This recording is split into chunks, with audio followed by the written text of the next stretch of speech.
तो नमस्कार, मैं निरंजन सिंह और आप देख रहे हैं आपके अपने YouTube चैनल बहुजन साथी को। दरअसल आपको बता दें, आज हम मौजूद हैं मध्य प्रदेश के ज़िला मुरैना में और हमारे साथ मौजूद हैं बहुजन समाज के क्रांतिकारी साथी और समाज के लिए हरदम मेहनत करने वाले राजवीर अग्निहोत्री जी। पहले तो भाई साहब स्वागत है आपका। बहुत बहुत धन्यवाद। सबसे पहले तो सभी को स्वतंत्रता दिवस की हार्दिक शुभकामनाएं।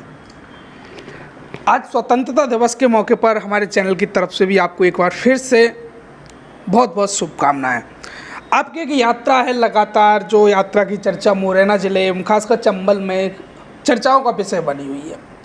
इस यात्रा को आप लेकर जा रहे हैं, इस यात्रा का क्या उद्देश्य है? इससे दलित समाज, बहुजन समाज का क्या कुछ भला होने वाला है? सबसे पहले तो हमारी यात्रा का जो नाम है वो भीम जन जागृति यात्रा है जी। इस यात्रा के माध्यम से हम अपने समाज के युवाओं को, लोगों को जागरूक करेंगे। ये यात्रा हमें कुछ मांगों को लेकर, कुछ हक अधिकारों को लेकर करनी पड़ी है। जैसे पिछले 20 वर्षों में आप देखेंगे तो सरकार द्वारा अनुसूचित जाति जनजाति के कोई पदों पे भर्ती नहीं हो रही है।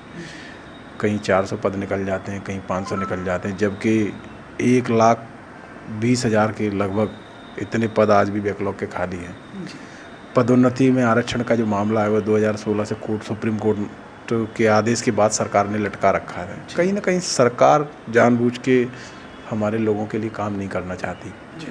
ठीक है। दूसरा, 2 अप्रैल 2018 को सरकार ने जिस बेरहमी से हमारी समाज के युवाओं पे, नए जो नौजवान हैं जिनको रोज़गार की तलाश थी, कुछ रोज़गार में जाने के लिए तैयार थे, मुकदमे हुए तो वो जा नहीं पाए।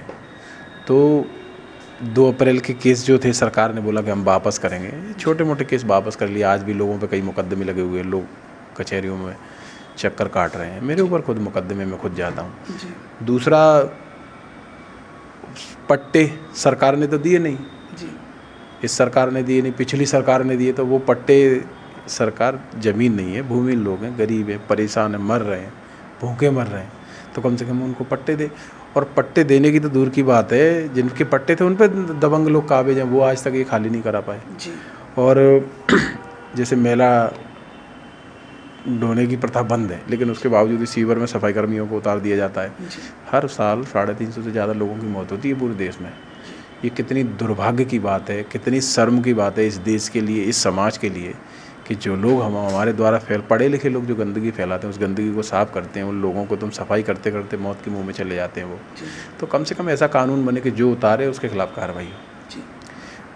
आपने हमारे जो हिस्सेदारी थी, प्रतिनिधित्व था, प्राइवेट करके निजीकरण कर दिया, सरकारी नौकरियां खत्म हो गई। रोजगार की योजना बंद कर दी आपने। पिछले 10 सालों से राजनी दुर्गावती योजना जो SC/ST के लोगों के लिए चालू थी, वो आपने बंद की। करोड़ों का जो बजट शेड्यूल कास्ट और ट्राइब का था, इस डिपार्टमेंट का आप स्प्लिट करके किसी दूसरे डिपार्टमेंट में यूज़ कर लेते हो, किसी दूसरे कामों में यूज़ कर लेते हो। अभी दूसरी बात, अभी ये आपने भिंड में देखा हो, कैरोरा, वो एक बौद्ध विहार पे हमला हुआ।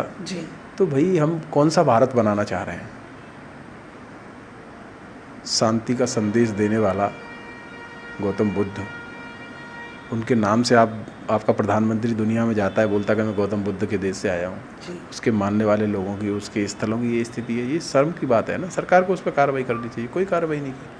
अरे ऐसी धाराओं में कार्रवाई करो, आपका कानून इस तरीके से काम करे, समाज में ये संदेश जाए कि आप इस तरह का कोई काम करेंगे, आपके खिलाफ सख्त कार्रवाई हुई, जो एक मिसाल बने, लोग डरें। और अभी अपने यहाँ शहरी जनजाति के पिछड़े लोग हैं, सरकार ने पिछले समय में उनकी भर्ती करी। 200-250 से आसपास लोग हैं जो गरीब परिवार थे, धीरे धीरे उस परिस्थिति से निकल के आ गए। उनको सरकार ने हटा दिया, उन्होंने आंदोलन किए, धरने दिए, उनको आश्वासन दे दिया, आज तक कोई कार्रवाई नहीं। तो कम से कम उनका ये काम तो होना चाहिए। दूसरी बात ये है कि इस यात्रा का उद्देश्य ये भी है कि हम अपने लोगों को समझाएं कि वोट हमें उसको देना है जो हमारे लिए कल्याण के लिए काम करे, हमारे विकास के लिए काम करे, समाज में भाईचारे के लिए काम करे। आज देख रहे हैं, अभी ये पिछले 3-4 दिन पहले एक वीडियो देखा था भिंड में। एक व्यक्ति, एक लड़का एक लड़के को पीट रहा है, बोल रहा है कि बोल के ये कम्युनिटी तेरे ये बाप है। ये कौन है? सरकार के संरक्षण में ही तो हो रहा है। तो क्या लगता है सर आपको, देश को आज स्वतंत्रता दिवस पूरा देश मना रहा है, दलित तो आज भी स्वतंत्र नहीं हो पाए हैं। देखिए, पिछले सालों में अपन ये नहीं कह सकते कि काम नहीं हुआ। जी। जो व्यवस्था ऐसी थी ना, वो धीरे धीरे ऐसे ऐसे हो गई है, लेकिन पूरी तरीके से अभी समानता नहीं आई है। लोगों में अभी उस दकियानूसी विचारधारा के जो छोटे छोटे कण हैं वो आज भी मौजूद हैं, लेकिन वास्तव में सरकार प्रयास करेगी तो क्यों नहीं होगा। हो रहा है, इतना बदलाव हो गया तो वो भी हो सकता है। पर कहीं ना कहीं मध्य प्रदेश की जो सरकार है इस वर्ग के लिए वास्तव में इसके कल्याण के लिए, इसके विकास के लिए, इसके संरक्षण के लिए उदासीन है।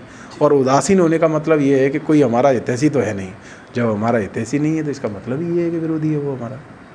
प्रधानमंत्री तो कहते हैं कि दलितों को मत मारो, मुझे मार लो, दलितों को गाली मत दो, दलितों के पैर धोते हैं, लेकिन क्या पैर धोने से दलितों का भला हो सकता है?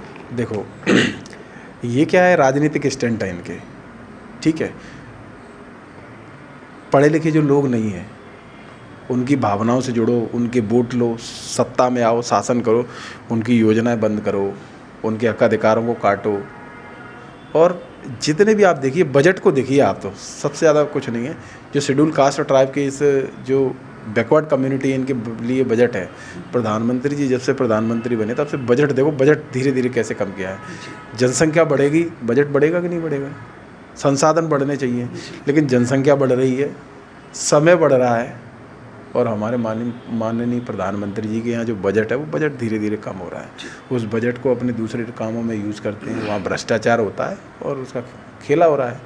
तो ये कम से कम केवल लोगों को भावनात्मक रूप से बहकाने के लिए, लोगों को वोट पाने के लिए, बाकी सब सरकार कुछ नहीं कर रही। सरकार बिल्कुल उदासीन है, और ऐसा चलता रहा तो ये दुर्भाग्य है भारत के लिए। और जब तक पिछड़ा, सबसे पीछे खड़ा आदमी, पिछड़ा आदमी अगर जब तक मेन स्ट्रीम में नहीं आएगा, मुख्य धारा में नहीं आएगा, तो विकास कैसे मान सकते हैं? जो आपकी यात्रा मुरैना से स्टार्ट होगी, कितने ज़िले को कवर करते हुए जाएगी और इसका समापन कहाँ होगा? देखो, ये यात्रा 19 तारीख से शुरू होकर जितने भी रास्ते में जो कस्बे पड़ेंगे, जैसे बानमौर है, फिर ग्वालियर है, पनिहार है, घाटी गांव है, मोहना है, सीपुरी है, गुना है, राजगढ़ है, ब्यावरा, नरसिंहगढ़। हाँ, तो ये जितने भी छोटे कस्बे हैं, हम इस रोड से जाएंगे, उसके आसपास के जितने भी छोटे बड़े कस्बे सब में जाएंगे, सबको जागरूक करेंगे, बताएंगे, सरकार की हकीकत बताएंगे। सरकार हमारी मांगें पूरी करे। अगर मांगे सरकार पूरी नहीं करती है तो आगे की क्या कुछ रणनीति होगी आपकी? युवाओं को बताएंगे, सरकार के विरोध में जाएंगे, चुनाव आएगा, सबको बताएंगे कि क्या करना है।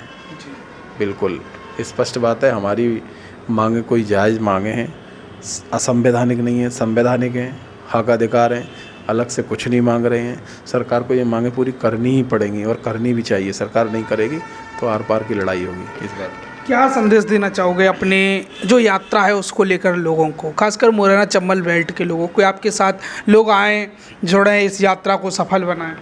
मैं तो अपने सभी युवा साथी और वरिष्ठ लोगों को यही कहना चाहूँगा कि हमारे विकास की जो गति थी वो रुक चुकी है। सरकारें हमारे विकास के प्रति गैर जिम्मेदाराना व्यवहार कर रही हैं और हमारे अधिकार लगभग ख़त्म से होते जा रहे हैं। संविधान भी, बाबा साहब ने कहा था कि संविधान चलाने वाले लोग अच्छे नहीं होंगे तो उसका कोई मतलब नहीं रह जाएगा, वो आपके लिए कोई काम नहीं करें, सरकारें हमारे लिए कोई काम नहीं कर रहे हैं। समाज के युवाओं से, समाज के लोगों से मेरा ये संदेश है कि आप ज़्यादा से ज़्यादा इस यात्रा में शामिल होइए, साथ चलिए। 10 सितंबर को होने वाली रैली को सफल बनाइए, और अगर आप मिलजुल के अपनी शक्ति और संघर्ष से लड़ाई लड़ेंगे तो निश्चित ही आपकी जीत होगी। ये सरकारें आपकी बात मानने के लिए मजबूर होंगी, और संघर्ष हमेशा जीता है। इतिहास है, जिसने संघर्ष किया वो सफल हुआ है। तो ये हमारे साथ मौजूद थे बहुजन समाज के वो क्रांतिकारी साथी जो समाज के लिए, जो समाज की पीड़ा है, जो समाज की समस्या है, वो सरकार तक ले जाने के लिए एक पैदल मार्च कर रहे हैं, जो मुरैना चंबल से निकलकर भोपाल तक पहुंचेगा। कहीं ना कहीं युवाओं को ज़्यादा से ज़्यादा भागीदार बनना चाहिए, और युवा जुड़कर इस जो मुहिम ये चला रहे हैं, भीम जन जागृति यात्रा जो लेकर जा रहे हैं, उसमें शामिल होना चाहिए। तो इस वीडियो में आपको क्या लगता है, ये मांगे जायज़ हैं या नहीं, कमेंट करें। सरकार की जो चूल्हे हैं, जो सरकार की नींद है, वो कहीं ना कहीं अभी तक खुली नहीं है। चुनाव आने वाले हैं, दलितों का वोट तो लेना चाहते हैं, लेकिन दलितों के जो समस्या है उनको हल करना कोई नहीं चाहता। तो इस वीडियो में हमारे साथ जुड़े थे राजवीर अग्निहोत्री जी, जो मोरेना से बिलोंग करते हैं। इस वीडियो को अपनों में अपने दोस्तों में शेयर कर दें, चैनल को सब्सक्राइब कर दें, पेज को फॉलो कर दें। बहुत बहुत धन्यवाद।